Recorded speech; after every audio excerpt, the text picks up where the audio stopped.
நாங்க வந்து இவங்களுக்கு கிளீனப் செய்ய போறோம். கிளீனப்புக்கு முதல் அவங்க கஸ்டமரை வந்து கூப்பிட்டு அவங்களுக்கு அவங்க செயின் போட்டிருந்தா செயினை ரிமூவ் பண்ணணும், தோடு, மூக்குத்தி அதெல்லாம் ரிமூவ் பண்ணிட்டு அவங்களோட தலையில வந்து ஹெட் பேண்ட் போடுவோம், அவங்களோட ஷோல்டர்ல இதை வந்து இவங்க டவல் வந்து போடுவோம், காலில் வந்து ஒரு டவல் போடுவோம். அதே மாதிரி நாங்களும் பாடி கவர் போட்டு வாட்ச், கை, செயின், ரிங் எல்லாத்தையுமே ரிமூவ் பண்ணி போட்டு நாங்க அவங்களுக்கு செய்ய தொடங்குவோம். கிளீனப்ல வந்து ஃபர்ஸ்டா வாட்டர் கிளென்சர் நாங்க பண்ணுவோம்.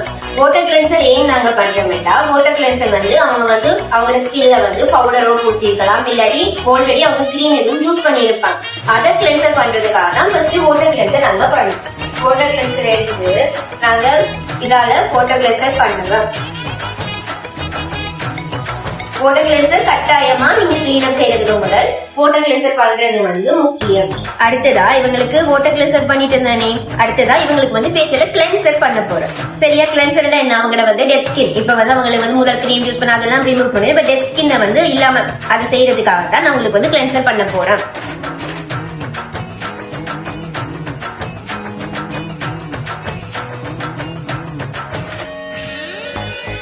இந்த ஃபேஷியல் இந்த கிளென்சர் வந்து 3 தொடக்கம் 5 நிமிஷம் 5 நிமிஷம் நீங்க இப்படி மசாஜ் பண்ணுவீங்க. இப்படி ஃபேஷியல் கிளென்சரை செஞ்சு 3 தொடக்கம் 5 நிமிஷம்.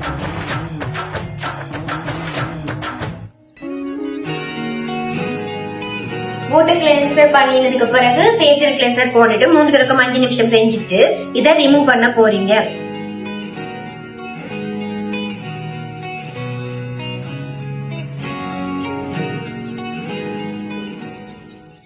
அடுத்தது வந்து ஃபேஷியல் ஸ்க்ரப் வந்து போட போறோம். இந்த ஃபேஷியல் ஸ்க்ரப் வந்து 5 இருந்து 7 நிமிஷம் வந்து ஸ்க்ரப்ல வந்து செய்வோம். இந்த ஸ்க்ரப்ல ஏன் செய்யறோம்? ஃபேஷியல் ஸ்க்ரப் செய்யறது வந்து இறந்த டெட் ஸ்கின்னை வந்து அகற்றதுக்கு தான் ஃபேஷியல் ஸ்க்ரப் வந்து பண்ணுவோம். இதுல கண்ணுல அடியில கண் பக்கம் இருக்குதானே, கண்ணுல மட்டும் பயன்படுத்த கூடாது.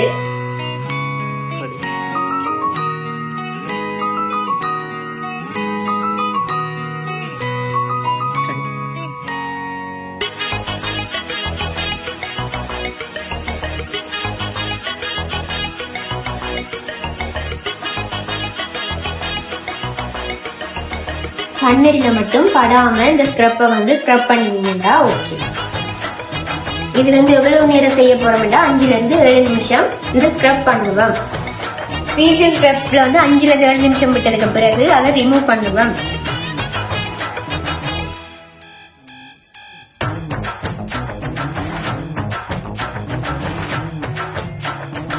ஃபேஷியல் ஸ்க்ரப் செஞ்சு போட்டு கிளென்சர் பண்ணது ரிமூவ் பண்ணதுக்கு பிறகு இவங்களுக்கு வந்து ஸ்டீமர் பிடிக்க போறோம். ஸ்டீமர் வந்து 8 நிமிஷத்துல இருந்து 5 நிமிஷம், குறைஞ்சது 5 நிமிஷம் பிடிக்கும்.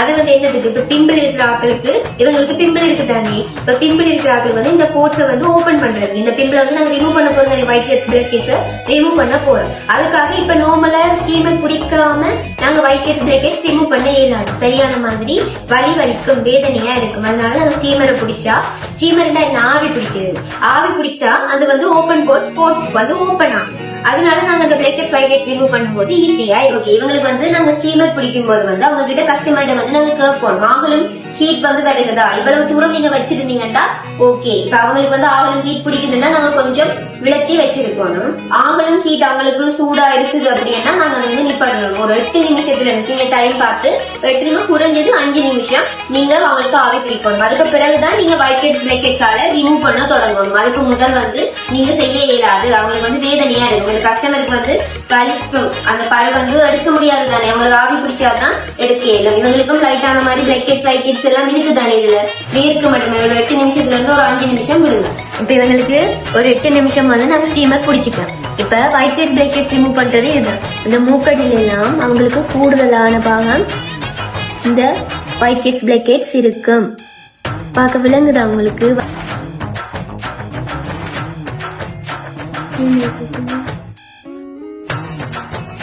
ஓகே, இவங்களுக்கு வந்து ஸ்டீமர் பிடிச்சு நாங்க ஒயிட் ஹெட்ஸ், பிளாக் ஹெட்ஸ் வந்து ரிமூவ் பண்ணிட்டோம். ஸ்டீமர் ஏன் பிடிச்சு நாங்க ஓபன் போர்ட்ஸ் ஆகிறதுக்கு, ஓபன் போர்ட்ஸ் ஆனதுக்கு பிறகு நாங்க வந்து ஒயிட் ஹெட்ஸ், பிளாக் ஹெட்ஸ் வந்து ரிமூவ் பண்ணிட்டோம். ரிமூவ் பண்ண இப்ப என்ன செய்யும், பிம்பிள் எல்லாமே ஓபன்ல தான் இருக்கும், ஓபன் போர்ட்ஸா தான் இருக்கும். அடுத்த கட்டமா நாங்க ஃபேஸ் பேக் தானே போடுவேன். ஃபேஸ் பேக் போடுறதுக்கு மேல ஓபன் ஆகியிருந்தா போடலாமா, இல்ல. அப்ப அதுக்காக டோனர் யூஸ் பண்ணுவோம். இந்த ஸ்டீமர்ல black heads, white heads remove பண்ணதுக்கு பிறகு டோனர் போட்டு அந்த ஓபன் போர்ட்ஸை வந்து நாங்க க்ளோஸ் பண்ணுவோம். அதுக்கு வந்து நாங்க போட்டு முகத்துல வந்து இதை அப்ளை பண்ணுவோம் டோனரை.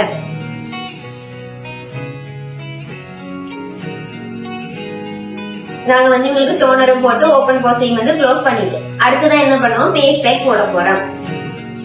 ஃபேஸ் பேக் வந்து ஒரு 25 இருந்து 30 நிமிஷம் நாங்க விட்டோம்னா ஓகே. இப்ப சில பேருக்கு ஹீட்டான உடம்பா இருக்கும், டக்குன்னு அந்த இதெல்லாமே அப்சர்வ் ஆயிரும். அதுக்காக நீங்க பார்த்துட்டு ஒரு 20 மினிட்ஸ் இல்ல 30 மினிட்ஸ் வச்சீங்கன்னா ஓகே.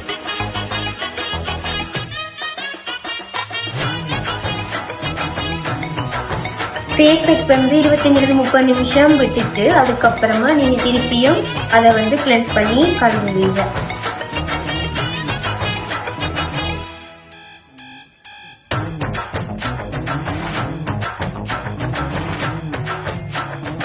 நாங்க ஃபேஸ் பேக்கை வந்து கழுவினதுக்கு பிறகு இவங்களுக்கு வந்து மாய்ஸ்சரைசர் போட்டு அவங்கள அனுப்பி விடணும்.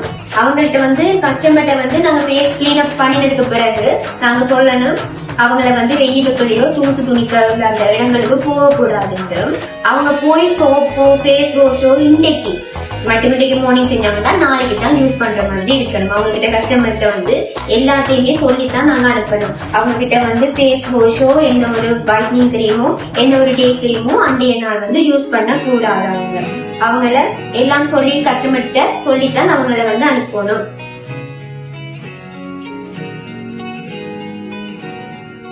ஓகே, இந்திய இதுல கிளீனப் வந்து நாங்க பார்த்துட்டோம். இன்னொரு வீடியோல உங்களை நாங்க சந்திப்போம். பாய்.